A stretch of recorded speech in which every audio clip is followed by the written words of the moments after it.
आप सभी का स्वागत है शशि बोगड़ा के ब्लॉग में। मैं हूं शशि बोगड़ा और आज मैं ले चलती हूं आपको रामभद्राचार्य जी की कथा में, जो कि हमारे यहाँ जैपनीज पार्क में हो रही है। और मेरे यहाँ मेरी फ्रेंड आई हुई थी और हम पहले हमारे घर आई, फिर चाय वाय पी के हम जा रहे हैं रामभद्राचार्य जी की कथा में। तो सुनिए रामभद्राचार्य जी के मुख से, मुखारविंद से बहुत ही बढ़िया राम कथा। और आज की कथा में आ रहे हैं हमारे पूर्व राष्ट्रपति रामनाथ कोविंद जी, उनकी पत्नी भी है, धर्मपत्नी भी है, उनकी बेटी भी है। तो आप लोग ज़रूर पूरी वीडियो देखिए और उनके प्रवचन भी सुनिए, उनकी बातें भी पूर्व सुनिए। राष्ट्रपति होकर देखिए कितने सामान्य जीवन में पत्नी सविता जी और बेटा भी इनका प्रशांत, कितनी शांत, ये अनुकरणीय व्यक्तित्व हैं लोग। मैं बहुत प्रसन्न हूँ। थोड़ी देर तक भी और कथा चलेगी। आज आप मुझे तो मस्ती में सुनने दिया जाए, कहने दिया जाए, मैं मानता हूँ। इस बार का कार्यकाल भी बहुत अच्छा है। लोग कहते हैं क्या होगा, मैंने कहा बहुत कुछ होगा। ये तीसरा कार्यकाल है। इस बार के कार्यकाल में गंगा जी और यमुना जी निर्मल धारा बह के रहेंगे। हम वचन देते हैं आपको, दोनों में निर्मल धारा रहेगी और अविरल धारा रहेगी। ऐसा कार्य हम कर रहे हैं, करेंगे। इस बार के कार्यकाल में, इस बार के कार्यकाल में बहुत अच्छा होगा। इस समय की भी राष्ट्रपति द्रौपदी जी बहुत अच्छी, फिर आदमी के रमन साहब क्या अच्छा, फिर हमारे रामनाथ कोविंद, द्रौपदी जी, सब आनंद हो रहा है। द्रौपदी का हमने सम्मान किया। इसी हस्तिनापुर में दुर्योधन ने द्रौपदी का अपमान किया था और हमने इसी दिल्ली में भारत के सबसे ऊंची तख्त पर बैठाकर द्रौपदी का सम्मान किया। चलिए, नारी शक्ति मंदिर हमने महिला आरक्षण विधेयक बना किया। महिलाओं को 35% आरक्षण मिलेगा संसद में। अभी बहुत कुछ होगा प्रकृति में। राम रावण युद्ध चल पड़ा, राम रावण युद्ध चल पड़ा। राम जी कहते हैं कि मेरे पास 31 फुट हमने बिना गिनाए और कवच अभेद निपुणता बिना बंधनामिश्रण की स्थापना की रघुनाथ जी ने। धर्म का हेतु बाधा और विश्वास शंकर जी की प्राण प्रतिष्ठा करती।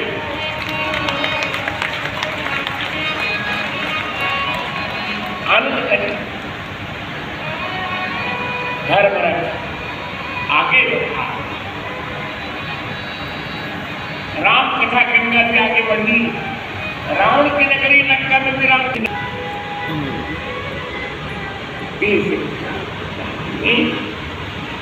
सुग्रीव से और लक्ष्मण जी से सागर पर किए गए। सुग्रीव जी कुछ नहीं बोले, लक्ष्मण जी का सागर को फोड़ दिया गया। भगवान से सागर में जब विनय नहीं मानी, विनय न मानत जनित जगत। दोस्तों, अब रामनाथ कोविंद जी और उनकी धर्मपत्नी और उनकी बेटी पहुंच चुके हैं कथा में और अब राष्ट्रपति जी कुछ बोल रहे हैं। तो आप लोग भी ज़रूर सुने उनके मुखारबिंद से कि वो महाराज जी के बारे में क्या बता रहे हैं। तो आप ज़रूर सुनिएगा।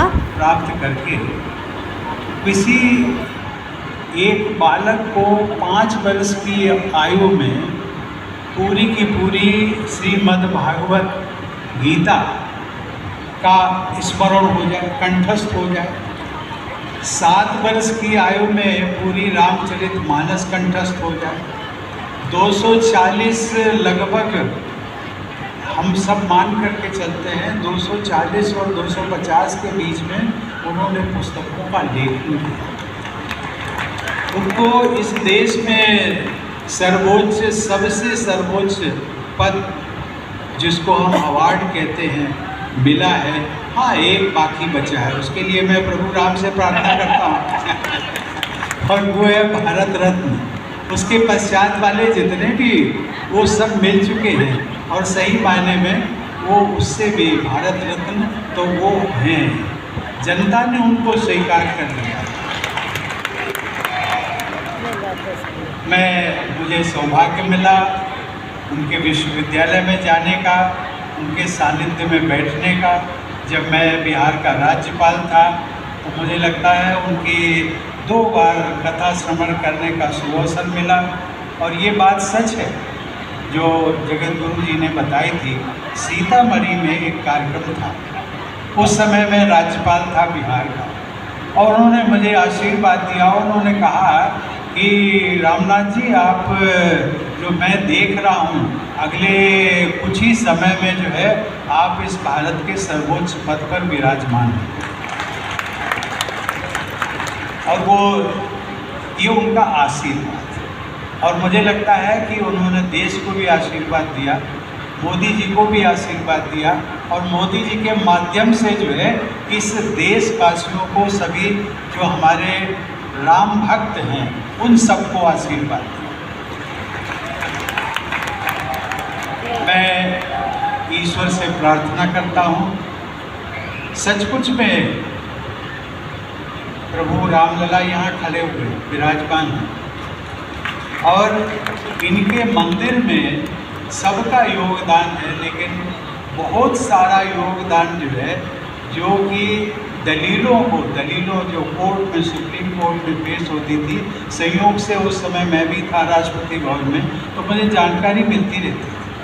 जो दलीलें, जो सवाल पूछे जाते थे जजेस के माध्यम से, उनका उत्तर जो है तो वकील भी इनसे संपर्क करते थे और ऐसा उत्तर देते थे कि उसका कोई काट नहीं होता था। और उसके मंदिर के निर्माण में जो इनका अभूतपूर्व योगदान है, उसके लिए भारत हमेशा उनको स्मरण करता रहेगा।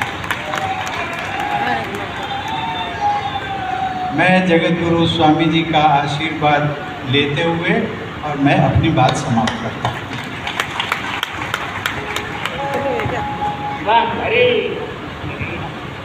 आदरणीय पूर्व राष्ट्रपति जी और पूज्य गुरुदेव का यह अद्भुत भेंट, और मैं आग्रह करता हूँ माता जी भी गुरु जी के पास आ जाएं, हमारी दीदी भी गुरु जी से आशीर्वाद लें।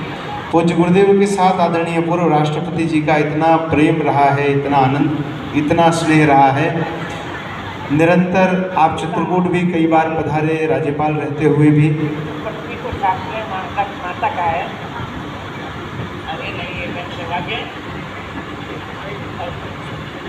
ये संपूर्ण पद सीता में पता नहीं संपूर्ण कुछ नहीं। कोरोना में मैं बीमार था, पीजीआई में भर्ती था, आईसीयू में लिखा है। क्या नाम बेटी? ये इनकी बेटी होंगी। अब अच्छा, हाँ, मैं आऊँगा और ज्ञानपीठ पुरस्कार का जब उत्सव होगा तभी पूर्व राष्ट्रपति को हम विज्ञान भवन में बुलाएंगे। सर, श्री राम जी का आर्टिकल नहीं चला आज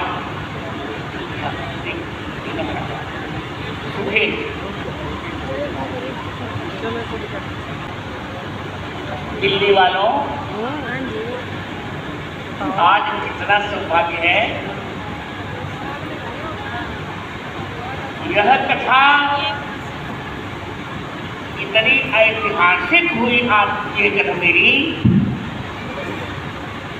हम भगवान से प्रार्थना करते हैं, अभी मैं भी स्वस्थ हूँ और पूर्व राष्ट्रपति भी स्वस्थ हैं। दिल्ली में इसी प्रकार मेरी कथाएं होती रहे। पूर्व राष्ट्रपति को और अपने मित्र पत्नी कविता जी को यहाँ बुलाते रहे। और आरती इसी प्रकार आनंद होता रहे। रामचरितमानस जी को हम राष्ट्र ग्रंथ घोषित करवा कर रहेंगे, हम आपको वचन दे रहे हैं।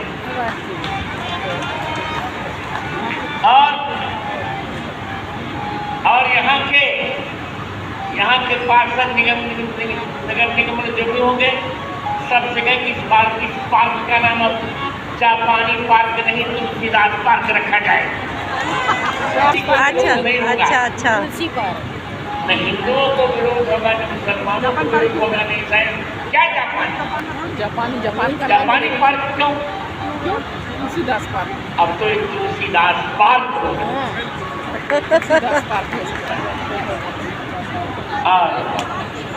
आज पूर्ण हो गई कथा, इतने आनंद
कश्मीर हमें लौटवा दीजिए तुलसी।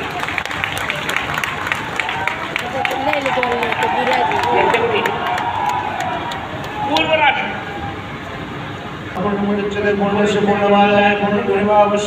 सियावर रामचंद्र भगवान की जय। धर्मर्थी राजा रामचंद्र की जय। कौन सम्मान की जय। धर्म की जय। अधर्म का नाश हो, प्राणियों में सद्भावना हो, का गो माता गंगा माता भारत माता की जय। वंदे मातरम, वंदे मातरम, वंदे मातरम। और दोस्तों, राम भद्राचार्य जी की कथा कल समापन हो गई है और आज है सुंदरकांड। और आज हम लोग पहुंच गए हैं यहाँ पे, क्योंकि जो हमने कलश उठाया था तो हम लोग यहाँ पे सुबह आ गए हैं 11 बजे के लगभग। और हमने यहाँ पे सुंदरकांड सुना और यहाँ पे भजन भी हुए, सुंदरकांड हुए।